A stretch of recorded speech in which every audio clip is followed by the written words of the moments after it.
இப்போ நான் செய்து காமிக்கக்கூடிய இந்த பால் கொழுக்கட்டையில அந்த மாவு உருண்டைகள திரும்பவும் நம்ம வேக வைக்க வேண்டாம். தேங்காய் பால் சேர்க்கணுன்ற அவசியம் இல்ல.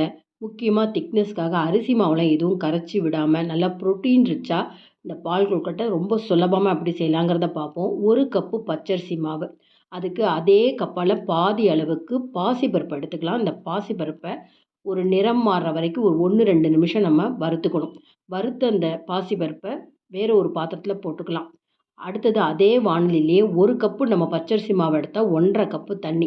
இந்த 1 1/2 கப்பு தண்ணிய வாணலியில சேர்த்துட்டு, இதுக்கு ஒரு பிஞ்ச் உப்பு சேர்த்துக்கலாம். இது கூட 1 டேபிள் ஸ்பூன் தேங்காய் துருவல், ஒரு 2 டேபிள் ஸ்பூன் வெல்ல கரைசல் எடுத்துக்கலாம். இது கூட கொஞ்சம் ஏலக்காய் பொடி சேர்த்துக்கலாம். தண்ணி கொதிக்க ஆரம்பிச்சோனே இந்த மாவ போட்டுட்டு, தூவுனா மாரி போட்டுட்டு, லேசா கரண்டியில இப்படி பெரட்டி விட்டாலே போதும். வாணலி சூட்லயே உங்களுக்கு இந்த மாவு வெந்துடும். ஒரு 2, 3 நிமிஷம் நம்ம இத மூடி வச்சுடலாம்.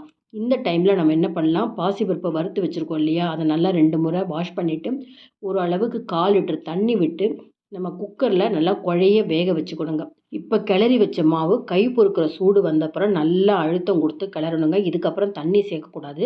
ஒரு நல்லா சப்பாத்தி மாவு பதத்துக்கு பிசைஞ்சதுக்கப்புறம் நமக்கு எந்த ஷேப்பில் வேணுமோ உருண்டையாவோ இல்லை கொஞ்சம் நீளமாக தேங்கோல் மாதிரியோ நீங்கள் தாராளமாக அப்படி ஷேப் பண்ணி எடுத்துக்கலாம். மாவை இந்த மாதிரி நம்ம கிளறதுனால கொஞ்சம் அந்த மாவில் ஸ்வீட் இருக்கும், ஏலக்காய் வாசனை, தேங்காய் துருவலோட இதை இந்த மாதிரி ஷேப் பண்ணுறப்ப வெறுவாயிலே சாப்பிட்டுடுவாங்க. அவ்வளோ டேஸ்ட்டாக இருக்கும். கிளறின மாவை 2 விதமாக நான் ஷேப் பண்ணி உருண்டை பிடிச்சி வச்சுருக்கேன். இப்போ பாசிப்பருப்பு நல்லா வெந்திருக்கும். சூடாக இருக்கிறப்பே ஒரு விஸ்கால நல்லா உருவே தெரியாத அளவுக்கு நல்லா கடைஞ்சி எடுத்துருக்கணும். இந்த பால் கொழுக்கட்டைக்கு வெள்ளை அளவு பார்த்தீங்கன்னா 1 கப்பு அரிசி மாவு, 1/2 கப்பு பாசிப்பருப்பு சேர்த்ததுனால 1 1/2 கப்பு நம்ம வெள்ளத்தை எடுத்து அந்த 1 கப்பு தண்ணி விட்டு நல்லா கரைய விட்டு வடிகட்டி வச்சுக்கலாம். இப்போ ஒரு பாயாச உருளையில் 2 டேபிள் ஸ்பூன் நெய் சேர்த்துக்கிறேன்.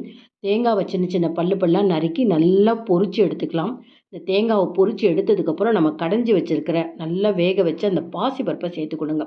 இது கூட இன்னும் ஒரு 1/4 லிட்டர் அளவுக்கு தண்ணி சேர்த்துக்கிறேன். இதுக்கு அதிகமாக நீங்கள் தண்ணி சேர்க்கக்கூடாது, ரொம்ப நீர்க்க போயிடும். இதெல்லாம் நல்லா கொதிக்க ஆரம்பித்தோன்னே நம்ம உருண்டை பிடிச்சி வச்சுருக்கிற அந்த மாவு உருண்டைகளை சேர்த்துட்டு லேசாக கரண்டியால் கிளறி விடுங்க. 2லேருந்து 3 நிமிஷத்துல பார்த்தீங்கன்னா அந்த மாவு உருண்டைகள் நல்லா வெந்து மேலெழும்பி வருங்க. இப்படி தொட்டு பார்த்தீங்கன்னா அவ்வளோ பஞ்சு போல் சாஃப்டாக இருக்கும். இந்த டைமில் நம்ம கரைச்சி வச்சுருக்கிற வெள்ளை கரைசலை கொஞ்சம் கொஞ்சமாக சேர்த்துக்கலாங்க. நல்லா பாகு வெல்லமாக இருந்தால் கலர் ரொம்ப நல்லாயிருக்கும். இது அப்படியே கொதிக்க கொதிக்க பார்த்தீங்கன்னா அந்த பாசிப்பருப்பு இருக்கிறனால நல்லா திக்னஸ் ஆகிடும். அந்த மாவு உருண்டைகள் டைரெக்டாக வேக போடுறதுனால அதுவும் ஒரு திக்னஸ் கொடுத்ததுனால அரிசி மாவு சேர்க்கணுன்ற அவசியம் இல்லை. வெள்ளை கரைசல் சேர்த்து 5 நிமிஷம் கொதிச்சதுக்கப்புறம் அடுப்பை நிறுத்திட்டு ஏலக்காய் பொடி, வறுத்து வச்ச தேங்காய் பால் சேர்த்துடலாம். தேங்காய் பால் சேர்க்காம செய்யறதுனால ரொம்ப நேரம் வரைக்கும் உங்களுக்கு நல்லாயிருக்கும். ஃபுல் வீடியோவுடைய லிங்க் தரேன், அதையும் பாருங்கள். இந்த வீடியோ பிடிச்சிருந்தா லைக்ஸ் கொடுங்க. மறக்காமல் சேனலுக்கு சப்ஸ்கிரைப் பண்ணி சப்போர்ட் பண்ணிகிட்டே இருங்க.